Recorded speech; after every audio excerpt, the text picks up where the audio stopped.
And now, you told me a little bit about how you moved from Chagrin Falls to Cleveland Hmm. Heights.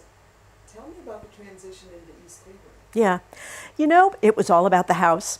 I've always wanted to live in a century home, and in East Cleveland, there are these beautiful homes built by John D. Rockefeller, you know, and so it has its historical connections. I have a picture of John D. Rockefeller hanging up in the front hallway. Not that I necessarily admire him, but both of our fathers worked for the Standard Oil Company, so it was almost like it's like this little a whole little concept thing going on where we're all connected in this really interesting way through a company that I do not esteem at all. but that's now. All these things happen then. But I love the house. It was just right for the three of us. My daughter was still with us when we moved in here, and it's perfect for two of us. Probably more than we need. My neighborhood is so comfortable. There was a lot of diversity on this street. I wasn't aware of all of it when I moved in, but there are many people of color. There are Hispanic people. There was some Asian people lived down the street. There were like 3 houses in a row of just lesbian couples, which is pretty unusual. Lots of gay people here. That's changing somewhat. It seems to be kind of going back to being more typical of other parts of East Cleveland. There are many more African American people than there were, but still, I mean, friends, sometimes they fit in really well in the sense of being social. We do have quite a few parties and things, and some of them attend. Some of my good friends here are of different races, and I don't talk about religions much with people anymore, but I assume they're different religion than I have. But I just really like it. It's almost reminiscent of camp. When I was a kid, I used to go to these church camps that my aunt, and everybody went to these things. I mean, most of my friends had no black friends, but I had ones at camp at least. So I just felt always, pretty comfortable with that. And what year was it that you moved here? 1994, I think it was. So prior to that, did you have any ideas or thoughts or images of East Cleveland before you moved here? I think, yes, I think they were pretty negative. I think they came from what you read in the media. At the time, it was called the murder capital of Ohio, and you knew it as a place of, now as a social worker, I thought of it as a place where there was poverty, probably lack of opportunities for work, probably more drugs than I would really be comfortable with. And it was kind of down on its luck for that reason. I also thought that politically, they were setting their sights too low. I mean, we had a string of mayors for the town that were criminals, for heaven's sakes. So I knew all that, but I just didn't let that stop me. Maybe Karen will pick that phone up. Shall I pause? No, it's okay. I don't usually pick it up right away anyway. I have to read the caller ID before I do. So I did, but I didn't, I wasn't going to let that dissuade me. We made the decision to move here largely because of the house in the neighborhood. We thought it was really beautiful and just right for us. We like to be in a place where there's some gardening and some trees and flowers, but you're also close enough to the city to eat out. We like to go to the theater and we like to go to concerts and things like that. So in terms of location, it was ideal. It's so hard to think back. There's been such a renaissance of the surrounding area since. I'm trying to think about what it was like in the mid-90s. I think the neighborhood was more Nirvana-like in a way, for a gay couple to live in. But the surrounding area was a little more difficult. But I wasn't afraid of it. I mean, I still travel into Cleveland by going down Superior Road, even with the top down on my car in the middle of summer. Things like that don't bother me. But I grew up in New York, so, there were places like that I always passed through. And I was lucky enough to become friendly with the mayor who was elected, I guess it's about 6 to 8 years ago, Gary Norton. I haven't seen or been as close to him since the last election because I actually backed the person who ran against him. But that had a lot to do with LGBT politics and things. It wasn't that I necessarily had any problem with him. I was just pretty pro Jordan. So, you know, I think he may have taken it badly. I haven't seen or talked with him since. Well, he's been pretty encumbered by Yeah, I'm sure. issues. I really think he was trying to do a good job. He was certainly better than what we had had before. So we've sort of skirted on this, but what are your fondest memories of East Cleveland? Fondest memories of East Cleveland. Well, one of my memories is kind of a funny one. And it has to do with East Cleveland, but it has to do with me in East Cleveland. And that was when I joined the Central Committee of the Democratic Party. And I wanted to be on the committee because we thought it would be good for Stonewall to have at least some representation of the LGBT community at the Democratic Party things. And seeing that Gary was the current liaison to that, or I guess was Central Committee person elected from here, I asked him if he wanted that job still, if he liked it, if he was going to continue with it when he was elected the mayor. And he said that he did. And I said, okay, I don't want to, I'm certainly not going to go against you. It would be ridiculous to think that I could beat you for one thing. And because nobody knows me as a political person, I was just kind of counting on the fact that if nobody knew and nobody cared, maybe I would get enough votes to win the seat. But he said he did, but he appointed me to the executive committee. And one of my funniest memories was the time that I went to a committee meeting, one of these big ones, and I was the only one from East Cleveland that showed up. So he said, and I used to go to all of them. So when they said, and who's here from the city of East Cleveland, I raised my hand and everybody laughed. So I thought that was pretty funny, and I hope people took something from that I wasn't afraid to get involved, and that I felt as much a part of East Cleveland as anybody else does. The fact that I don't suffer from any of the, entrenched problems that other people do didn't mean that I didn't care about my community and I didn't want to see it do well. And a lot of people around here tell people that they're from East Cleveland. From Cleveland Heights. I told everybody at work I moved to East Cleveland. And they're like, oh, really? And I said, yeah, it's great. You should come see it. Come to my house, So there's always been this kind of schizophrenic relationship with the city. There are parts of it that I really love. I still walk in the park all the time. I've always really enjoyed some of this very casual social interaction, things like going to the post office. So you're so much more likely to get somebody to help you carry your packages out in East Cleveland than you are in Cleveland Heights. And that's just the way people are that are different. People here, especially older men, I find very friendly, very helpful. And to anybody, they didn't not help me because I was a white woman. I did find it more difficult to get involved in the politics here. I used to go to some meetings and then not be notified of other ones. And I don't know whether that's because I come across kind of strong and people thought I might want to take over, which I didn't. I really just wanted to learn the city, but that is sort of my style, I guess, and I could understand that. They would sometimes call up at the very end and say, everything fell through, can you fix it? And I was like, no. So I wasn't too proud of that, but I did it a couple of times. So are you currently now involved in any of the political issues in East Cleveland? I would say I'm not involved in any issues. I am aware of some issues and have talked with neighbors about them and sort of tried to reach out in other ways that haven't worked out. And those two issues, well, one is passed, and that was about the library. I was very unhappy with the decision about the library because I'm a library person and I go to the Cleveland Heights Library. So I'd like to be able to come here and have them have more resources and make that more a part of my connection with my town here.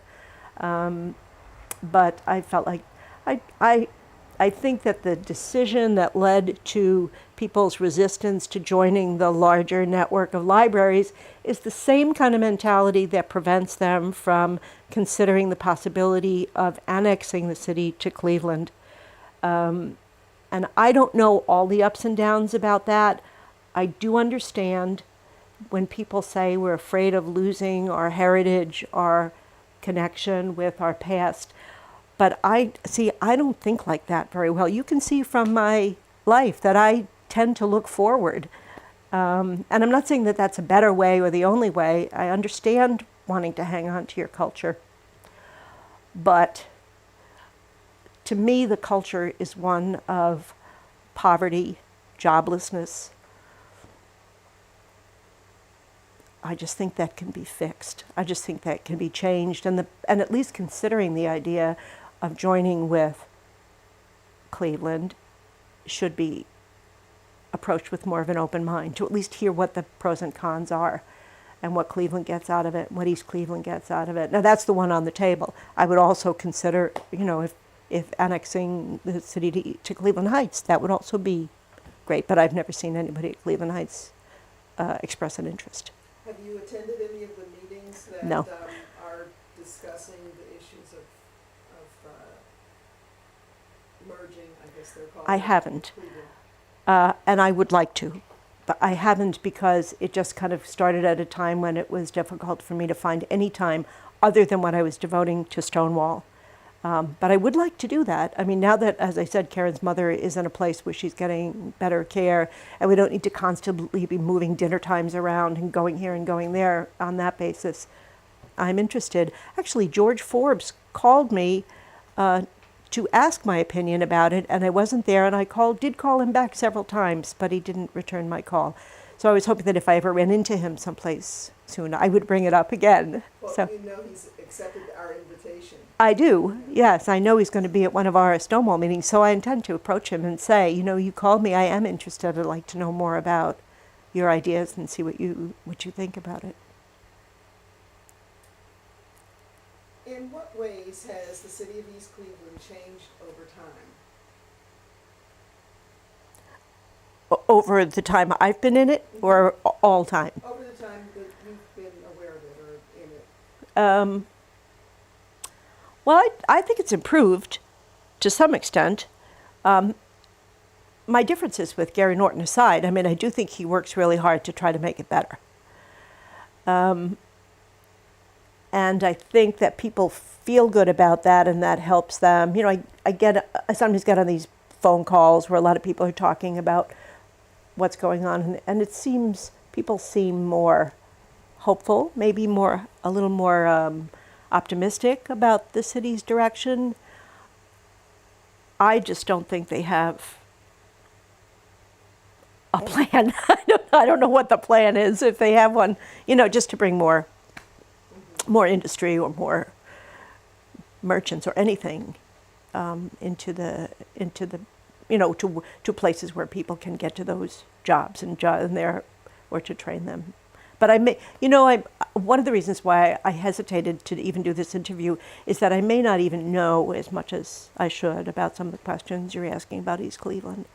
So. Well, you know how you feel. I do. I feel. Yeah, I feel.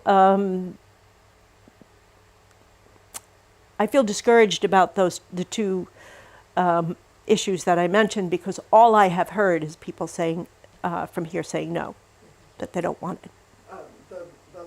The library thing and the annexation thing. Yeah. Now, when you were talking about the library and you said that you understood that people wanted to maintain their culture,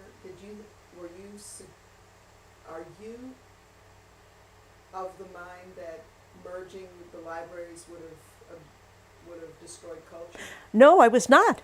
I didn't think so. Any more than I think East Cleveland would lose its culture, any more than Ohio City has, or Tremont has, or University Circle has. I mean, they all have their unique cultures, and I don't think any of the good parts of that is necessarily going to be lost. I think you can hang on to that and still, get up and go to work every day.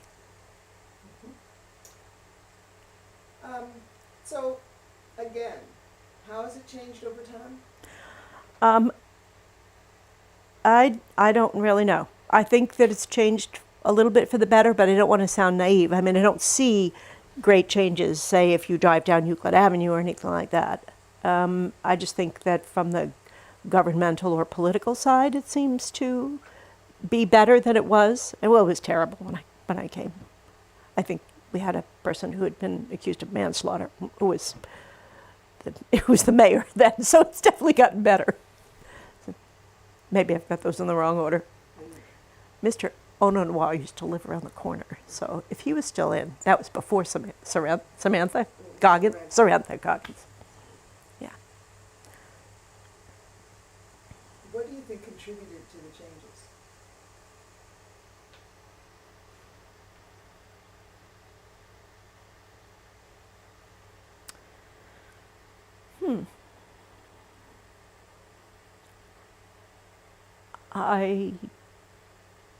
I don't know.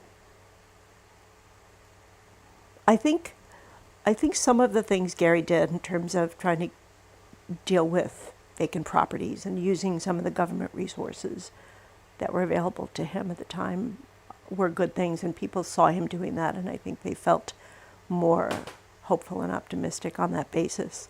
I think he did take care of small things that people had going on that needed to be fixed.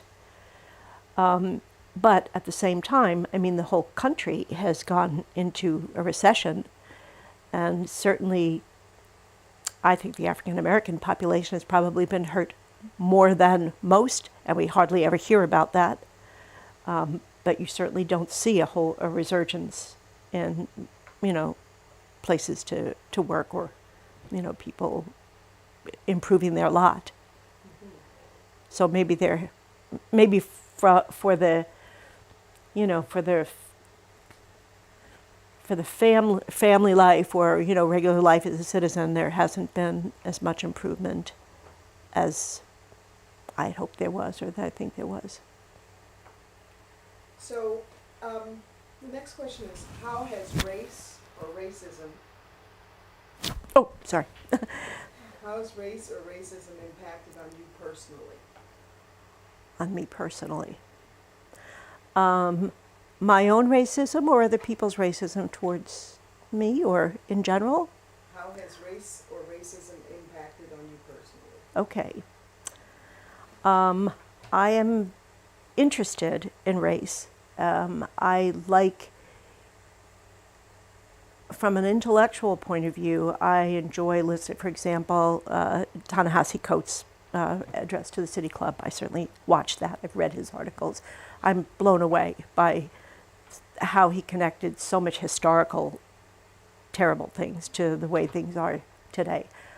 And it tells me that the more facts I have, and the more I learn, and the more I know, the easier it is. And you're referring to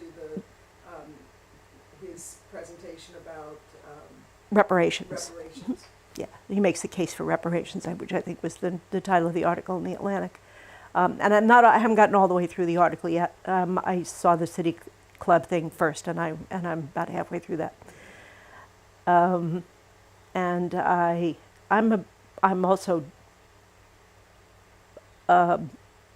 politically, I think, progressive, very tolerant of. I hate the word tolerant. I don't know why I used it. Very accepting of differences among people. I wouldn't like to think people are tolerating me for being gay, so I don't like that word. I take it back. I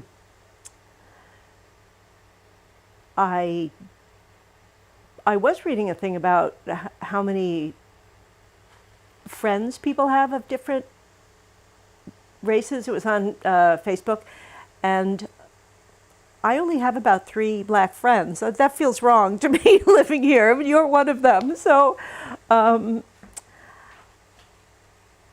I guess I don't know what that says, but at least there's 3, I guess. So I know a lot more people, at least, especially among political leaders. I'm friendly with them. I guess I wouldn't say they were my friends. And then on the negative side, the only thing I find in my own racism is that when I see a bunch of teenage or young boys walking down the street in the middle of the night being really loud, I have to remind myself that they would be just as loud and just as obnoxious if they were white. But I look out there and I'm like, oh, here goes the neighborhood. and I immediately say, that's stupid. That's not right. So that's my racism, and I need to confront it constantly because it's just annoying to see that kind of behavior. But it's more teenage boy behavior than any other kind of behavior. I know, because I had a teenage boy and he was white. How has it impacted on the city of East Cleveland, racism? Racism?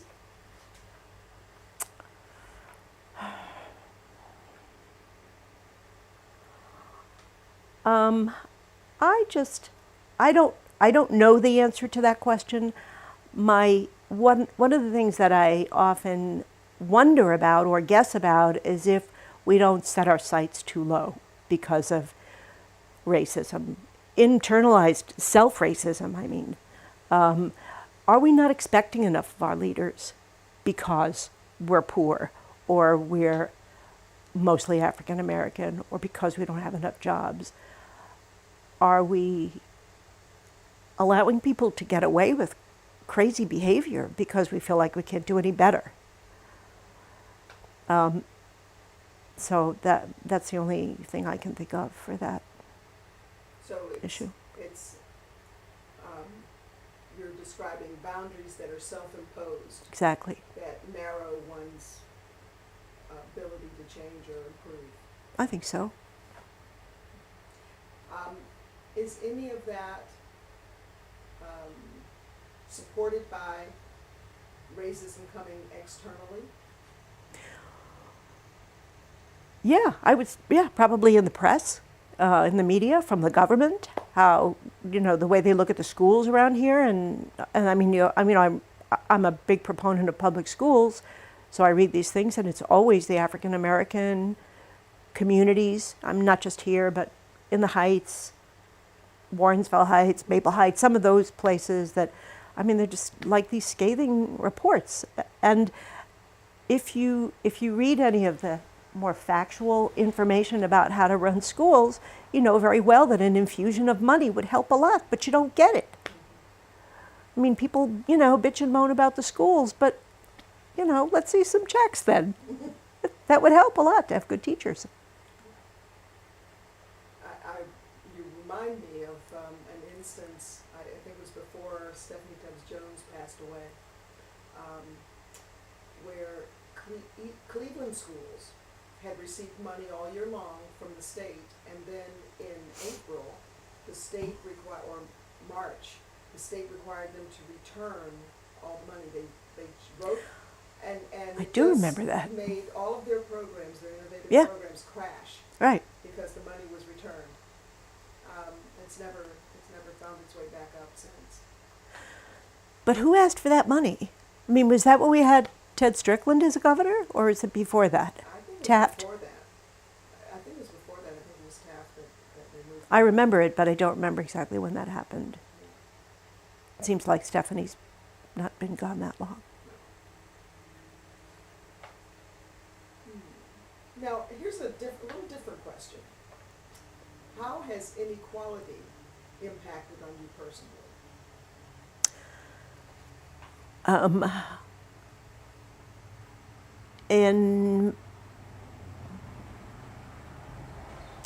I'm pretty privileged.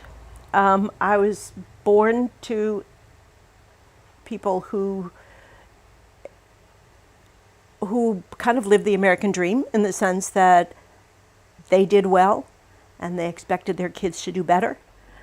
And although all of the children in my family were girls, we were expected to do well, to get through college, to work if we wanted.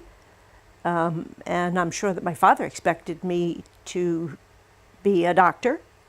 That's what I was supposed to do. And I went to be a psychologist instead. I couldn't pass calculus twice, so I decided to be a psychologist. And then since then, I'm trying to think about the impact of inequality on a person who sits near the top.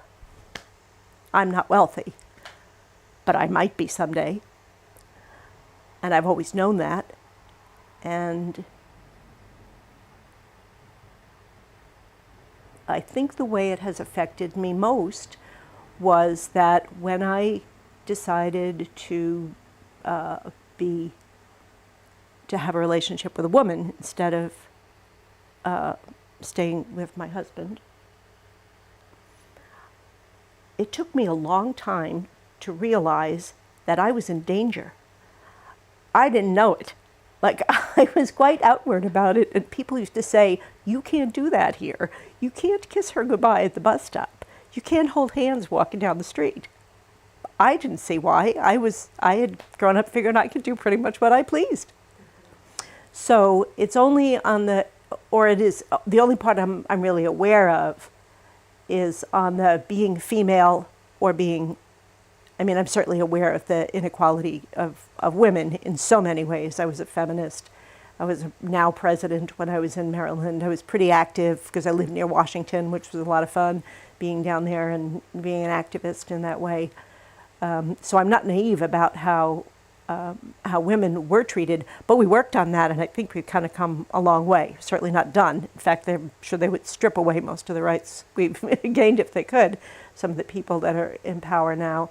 But I kind of played the whole thing again as a gay woman. Once I realized what was going on, that had a lot of effect on me because I'm like, I'm not putting up with that.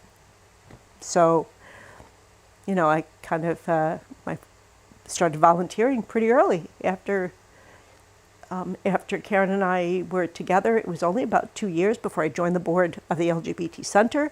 Actually, I worked the hotline first, and then joined the board when someone asked me, and then I joined the board again, and then so I was doing that for separate terms of 6 years each, and then finally realized that it just wasn't punchy enough for me, and I was going to go politics, so I got into Stonewall.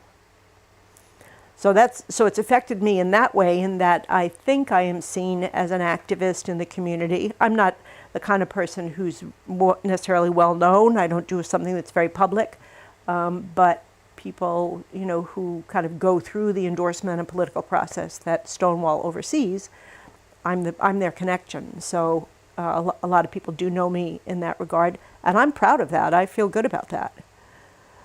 It doesn't mean I need to take the stage ever. So Tell me, how was your coming out process? I mean, were you aware that you were a lesbian when you were married? No. To your husband? Nope.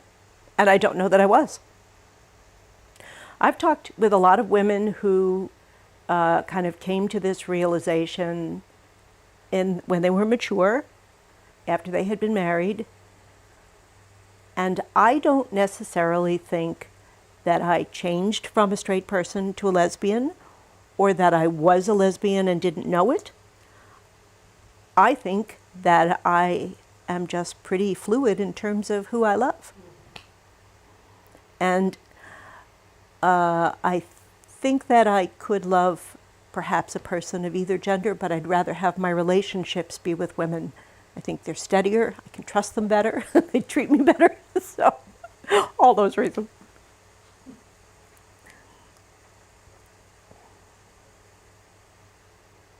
One more question about that, because that is the one point, or that and your being a woman are the 2 points that you've identified as impacting on you in terms of inequality in the way you're related to. Right. Is that correct? Yes. So, Well, for example, thinking that I was going to get pregnant right away when I was in the Department of Welfare because I was Catholic and married and female. Which turned out to be right. So it's hardly, I can hardly, complain about it too much. But that was an expectation that was kind of unfair. I thought it was a career for me at the time, that I would move up. So external to you and your expectations was the idea that because you were a woman and married, you were going to not be in the workforce. Exactly. External to your home for any length of time. Right. And so therefore they didn't have to pay you as much, they didn't have to move you up when you deserved Mhm. it, and none Right. of those things. When you did you come out as a lesbian because you met your partner? Yes. Your ultimate Yeah. partner? Okay. Surprise. Yeah. Yes. It was a surprise to a lot of my friends who were lesbians. And I mean, I had friends who were lesbians, and I also had friends who were, I guess you would call celibate, kind of like on the fence all the time, you know, and never had close relationships at all. And when I finally told them about this, they were like, oh my God. It's like one of them said, oh, shoot, I missed my chance. So I said, oh, well, who knew? You know, it's not like I was acting coy or anything. I just didn't. But I accepted it completely when it happened. I mean, I didn't struggle with it for a long time at all. I think that's a little strange. Well, it's your experience. Yeah. You're walking through the Right. process. How has inequality impacted on the city of East Cleveland? Inequality. You mean kind of comparing people who are less equal than more? Well, let's see.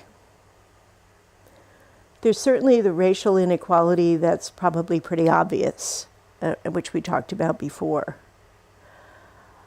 On the other hand, I think that has made a lot of the people in the government here, in the city council, for example, much more open to some of the requests that we, as an LGBT community member, made of them.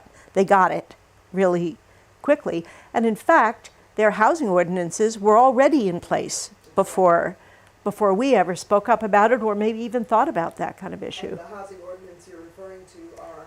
That you can have a number of people, I think, it doesn't need to be a nuclear family or a couple or a male-female couple or something like that to live in a house. Is that it? And Is that all? Is there more to it than that? yes, a non-discrimination clause in the housing. Yeah. For lesbians and Okay, gays. right. Um, I didn't know that they specified that. I thought that it was that you could have two women or two men living in a place and you could get a place together, you could own a place together, that kind of stuff. Well, and what's interesting about that, since we're talking about inequality, is the fact that even though it was explicitly stated about lesbians and gays, the LGBT organizations didn't see it Yeah. in East Cleveland, didn't note it, didn't write about it, didn't. Did they not speak know it. about it, or Even after they were told, it wasn't listed. do you think that was intentional, or did they just not get it? I don't know. I mean, it was a starting place to. I doubt if it was intentional. These are organizations that really want to promote Right. lesbian and gay rights, but still they didn't see it when it came from East Cleveland. Yeah, but there are lots of things that some parts of the gay community don't accept about gay culture that others do. So I just wondered if it was, I don't know, if there was any reason that you knew why they wouldn't kind of take it and sort of latch onto it as a starting place to get something more in terms of equality for the LGBT members of this community. But who knows? I don't know why. I've asked about that, but I haven't gotten a good answer. Huh.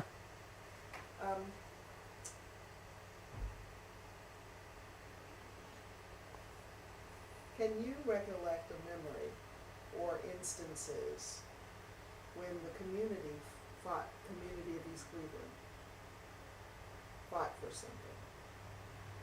Fought for something.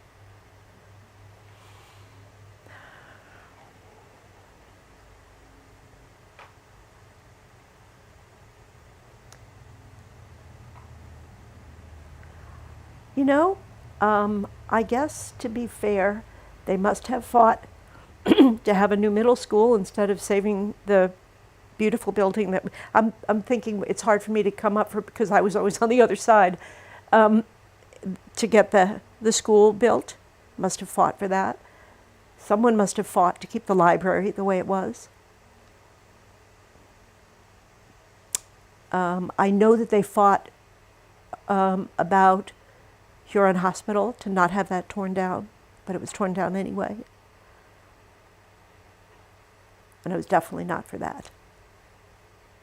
Not for having it torn down, or Yeah, I thought we lost a lot of jobs because of that, and a kind of an anchor in some ways on the medical side, and I just thought that was a real loss, and a loss for which there was some compensation, but certainly not equal to what it meant to the community. I can't think of much else except, stupid little things. stupid little things. Like getting the potholes fixed and getting the plowed down here a little earlier. So it is hard to live in a city where the services are so sporadic. I mean, there have been times when I couldn't get to work because the streets don't get plowed. So, but everybody here suffers from that. And staying home is not the worst thing in the world, is it? So I put up with it.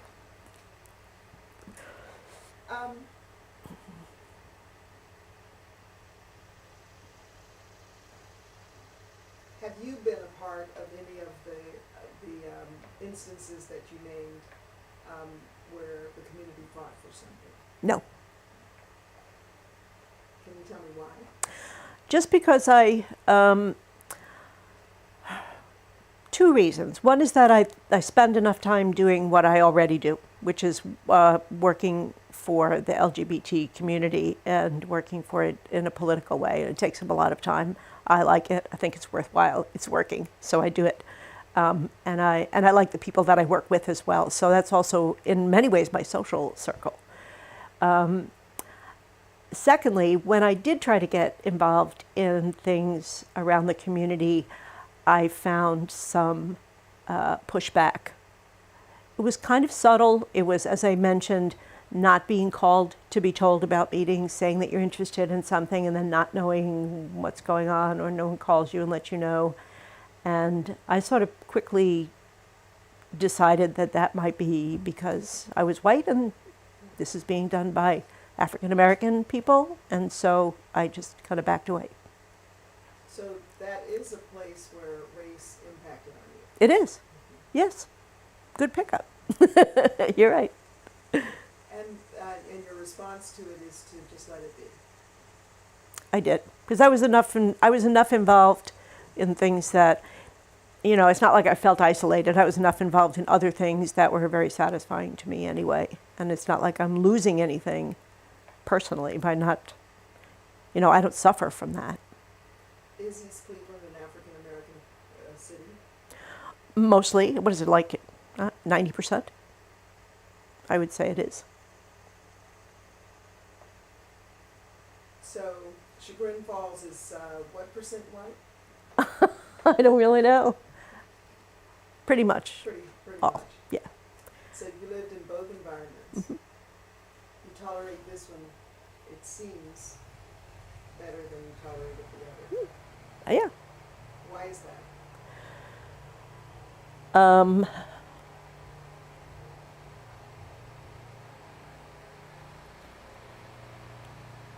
I guess because I didn't feel in Chagrin Falls like there was any way for me to grow as a person, to expand my mind, to become less self-serving, less intolerant, or to become, more open and accepting. And here there are opportunities every day to shop in different kinds of stores, to have different kind of people at the gas station, to have different kind of community leaders, police, government officials, who think in different ways than I do. And while it sometimes will rankle a little bit if things are not working out to my benefit, because I do like to have things go my way, I also feel like it makes my life more worthwhile in general. When I was in Chagrin Falls, everything was so easy. Everybody was so entitled to what they had. They took things that weren't theirs. They swapped spouses. I mean, they did all kinds of crazy things that I was kind of appalled by. And yet, during the daylight hours, it was a great place for kids, but it was almost like a soap opera. You've got this one thing going on that's the obvious, and then all this undercurrent of horribleness underneath. Here, everything's kind of in the open. I like that too. You kind of know what you've got. Well, now you said you shop. Do you shop in East Cleveland? No, I did, but when they started giving me tickets for going 2 or 3 miles over the speed limit in a couple of places, I stopped. So I try not to drive through East Cleveland anymore. And I spoke to the mayor about it too, and he, not Gary, but this was back when Brewer was the mayor. And I said that I had been unfairly ticketed. If you turn left down the end of my street, there is no street sign that says 25. The 25 thing is way beyond me up there. And so twice I got tickets without ever knowing about it. And I did try to appeal them because I wasn't going fast. I was just going 30. And he said, well, stop coming here. And I was like, all right, fine. That's what you want. I mean, if that's what you think you can get out of this. So, and I've complained about the cameras, since then, but I haven't gotten any more tickets because I go south.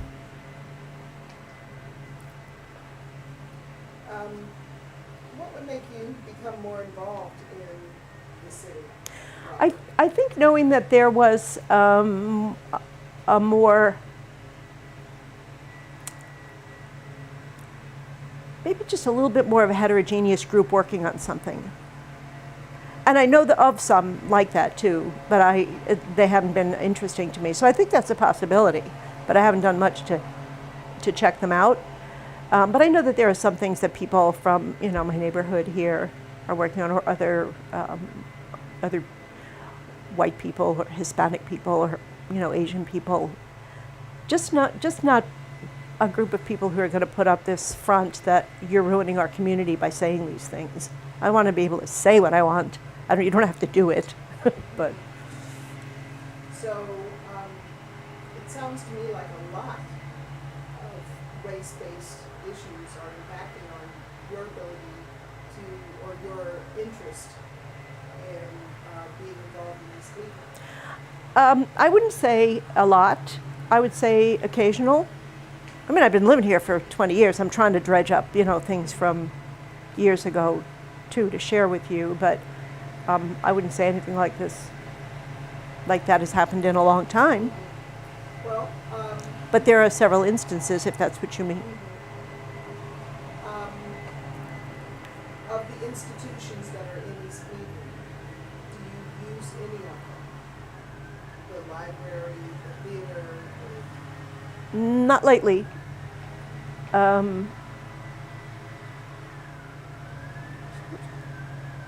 Not too many. Because Well, I went to the post office, found out they don't deliver mail anymore. I went to, I've gone to a couple of restaurants. I forgot about that. I haven't gone to restaurants.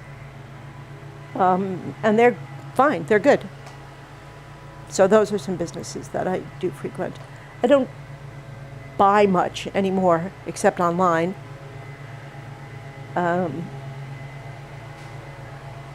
I haven't called the police in a long time. Called the fire department, but Cleveland Heights showed up. Trying to think of other institutions.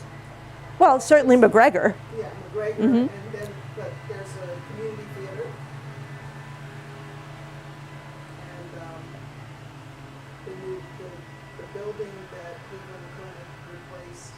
Well, I guess it's not fair to call it a replacement, but the STJ Health Center is another institution in the city Mm-hmm. that has Tai Chi and line dancing and other kinds of activities in it.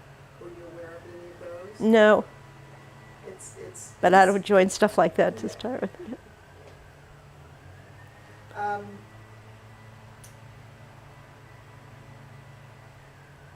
How have surrounding institutions, now these are institutions outside of East Cleveland, Mhm. and cities impacted on the city of East Cleveland?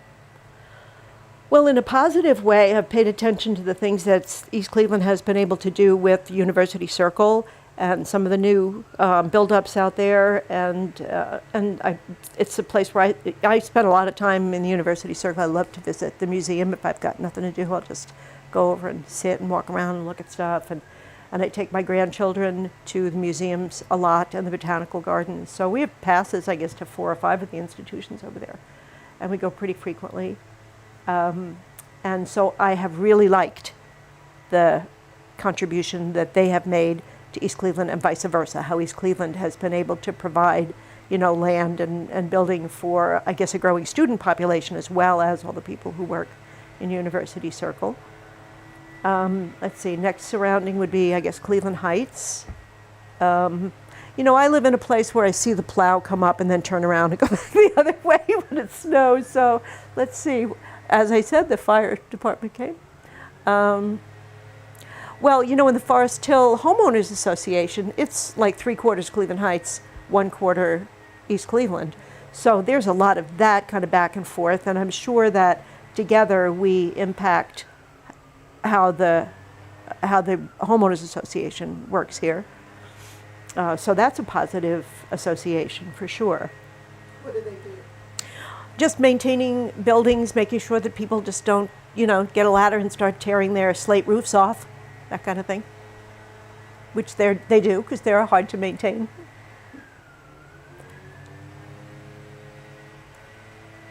And any other institutions or cities? We've talked about 2 cities now, Cleveland and Mm-hmm. Cleveland Heights. Mm-hmm. Are there any other institutions that impact or, that impact on these? Institutions. I don't know. Can you give examples of things other people might have mentioned? Well, I'm not sure what There's Case Western Reserve. There's the university. Cleveland Clinic. Other institutions like that. I have no idea what. I know that having the Cleveland Clinic where it is provides us with outstanding medical care.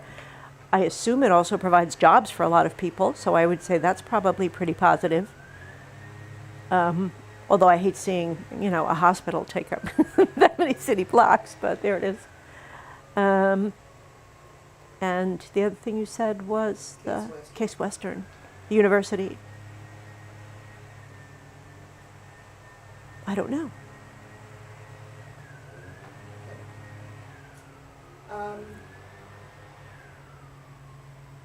Do you think they have any contact or do anything substantial with the city of East Cleveland or with people of East Cleveland? Case Western? That's a quiz, right? I don't know. Just a question. I don't know. Well, to be clear, this project is a project of Case Western Reserve Well, there you go. University. So Okay. that's one way in which the university is impacting, hopefully, but certainly relating to East Cleveland. Hmm. Well, I always think it has a positive impact to have universities around, but I didn't know specifically if they have anything going on with the city of East Cleveland or, vice versa. So I'm glad to hear. What's your vision for the future of East Cleveland? Well, I would love it if more of East Cleveland was kind of like here. I think that would be great. I think that the first step needs to be to find ways to get people training and work. And how that happens, I guess, happens through, larger government entities. I'm sure that we don't, as a city, have the means to provide everything that's necessary here. But I truly believe that people would do better if they had ways of feeling, productive in their lives and also earn the money to buy what they need. But I tend to be really work-oriented, and I'm sure there are lots of other things like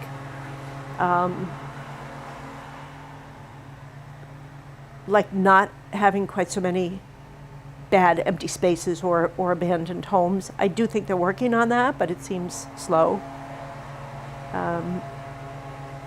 And I don't mean slow in comparison to what I expect. It's just that after all these years, there's still a lot of, but maybe they're newly abandoned. I don't know. I would just like to see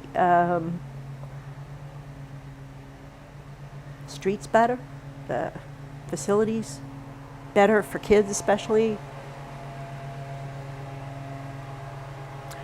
I always want to say the school's better, but the school it looks good, and I hear and I kind of keep track of great things happening through a lot of the kids that are in the school, but I'm sure there are, the other side of the coin is there as well. But that's true of most schools.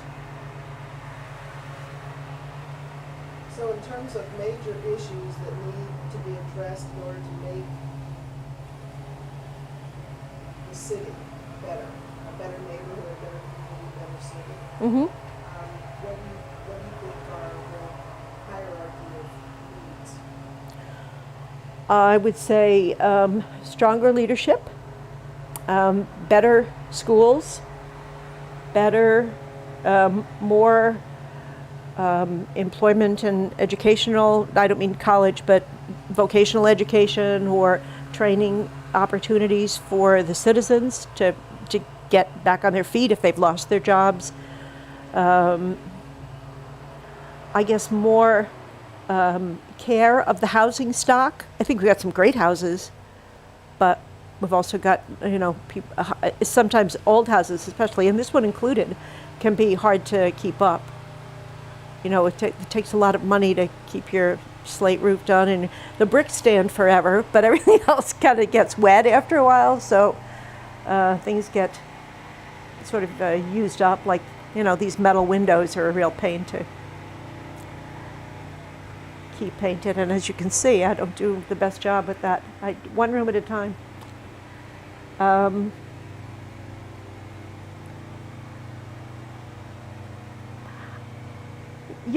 I only recently found out about the fact that the post office didn't deliver mail anymore.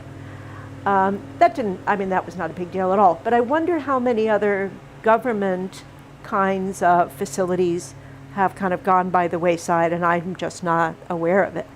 There certainly could be others. Well, there was a big protest when they were going to close the East Cleveland post office in Cleveland, and people protested at least enough to get it to remain open, Mm-hmm. even though they don't deliver mail from there. Yeah.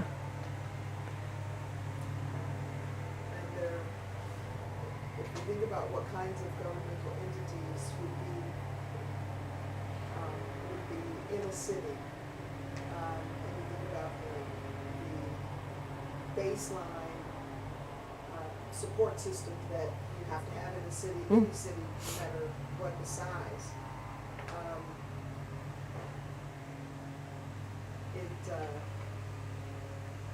East Cleveland struggles to keep them, to maintain. Yeah.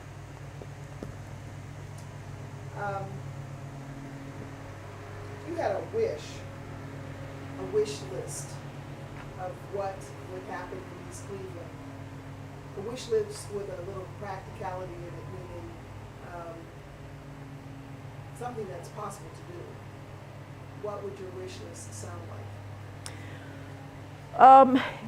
If it was for East Cleveland, I would just go back to the whole idea of more employment opportunities, maybe more merchants, more industry, more small businesses, so that people can work. For me personally, my wish list would be cleaning up that park. I walk in that park every single day. I think it's a beautiful asset.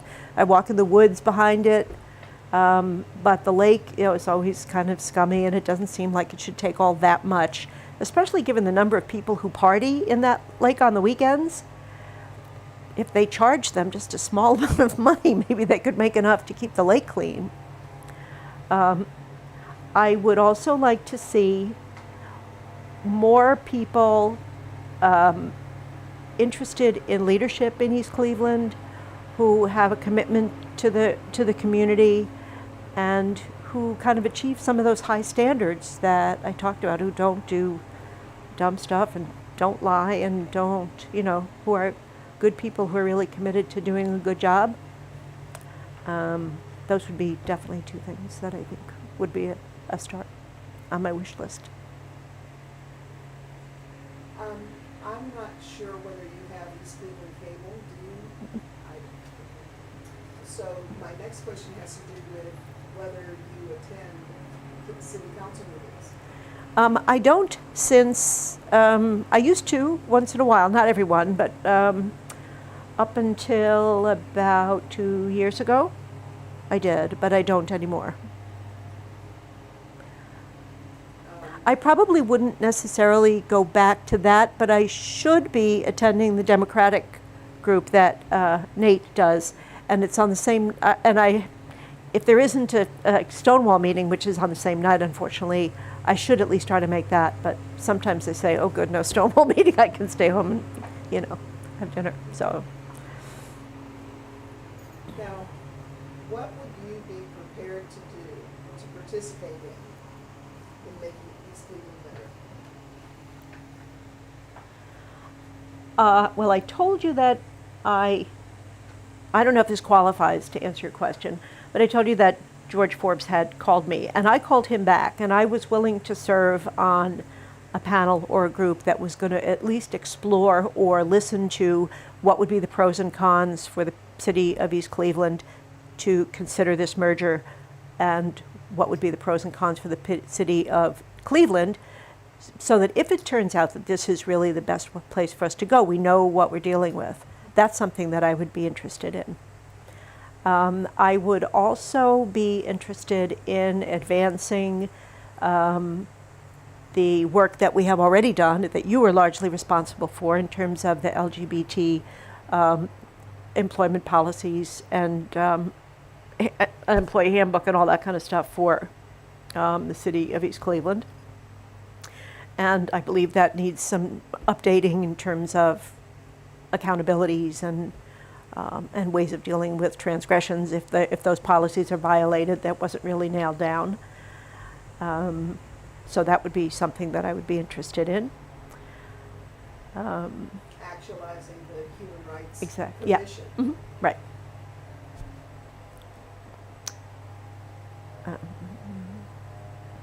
That's about it, I guess.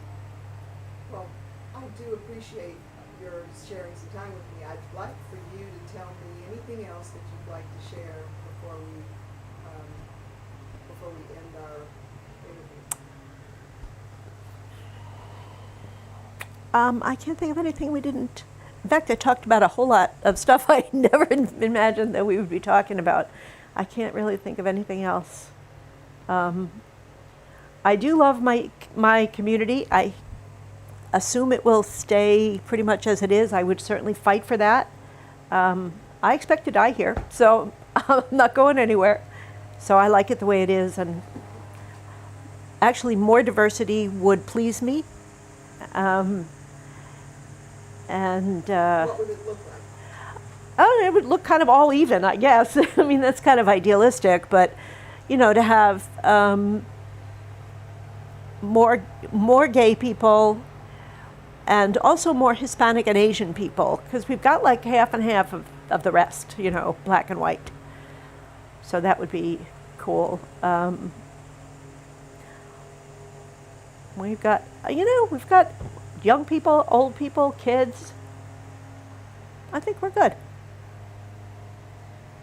You said, I believe, help me if I'm wrong. You said you would like to see the rest of East Cleveland more like the environment where you live. Yes. Can you tell me what you mean by that? Yeah, I don't mean houses, and I don't mean trees. I mean how people get along with each other, how we work together to keep our community the best we can, how we kind of talk with each other to let each other. For example, if Forest Hill has that next door website, if anything goes wrong in any house, everybody knows about it. If there are break-ins. I'm not sure I know what that is. Okay, it's called Nextdoor. It's a web, it's kind of like a social networking web thing, but it is confined to a particular geography, and this geography is bound around Forest Hill. So we're the last street going north. Glen may be on it, and I think maybe Oak, the one behind. And So people ask for repair advice, or have you seen my cat, or I'm having a party, or let's put together a yard sale. They have meetings, big meetings once a year, small meetings once a month on Saturdays so that everybody can come. And it's kind of like everybody gets to know everybody else's pets and kids, and it's not really about your personal life, but it is about your community life. And I think it makes you feel safe, or at least aware of what you need to be more careful about. And I think it's a good thing. So it's a closed website? I'm not sure how closed it is, because some of the people on it come from the Monticello area, which is like going back, over towards the east, and they're not exactly in Forest Hill. I think it's because I checked a box that said that surrounding communities would also be open to me, and I could be open to them. I'm usually checking boxes like that, which tends to confuse me then about why am I getting this information. But it definitely includes all of Forest Hill. Gee, if East Cleveland might, I've always, one thing that bothers me is that you can't find any reports on East Cleveland in the newspaper. I realize it may not be good news, and maybe that's why they don't do it, but I can see the crime reports in Cleveland Heights and what's going on in Cleveland, and then nothing from East Cleveland. It couldn't be all that quiet. There's a new newspaper that was started by a woman who lives in East Cleveland. It's called Neighborhood Connections. And it really does give a lot of information about what's going on in East Cleveland. Well, that's something I should pick up to know, because so many of your questions have taught me that I'm kind of, I'm not somebody who just kind of sits and does her own thing. I'm very involved in activities that interest me, but they have not necessarily involved East Cleveland as a community. So I could certainly at least learn what those things are. Her name is Lavora. I'll try to remember to send Yeah. you a link Yeah, sure. to her website. That would be great. I really enjoyed this, Kate. I hope you did too. And we will provide you with a copy of the interview, so you'll have it. It may take a couple of weeks for you to receive it. Okay. But you'll get it from. Now, I know that you're going to archive these and save them for public access. Does that mean that you're planning on making a show or a movie out of them? There are several different ways in which we want to use this material to help. If you notice, the name of the project is Voicing and Action. Uh-huh. So we're trying to glean from the interviews activities and actions that should be taken, that could be taken by East Cleveland as a whole, and perhaps with the interest and the leadership of people who've created the ideas themselves. So they've held periodically theme-based showings of snippets of each interview, Mm-hmm.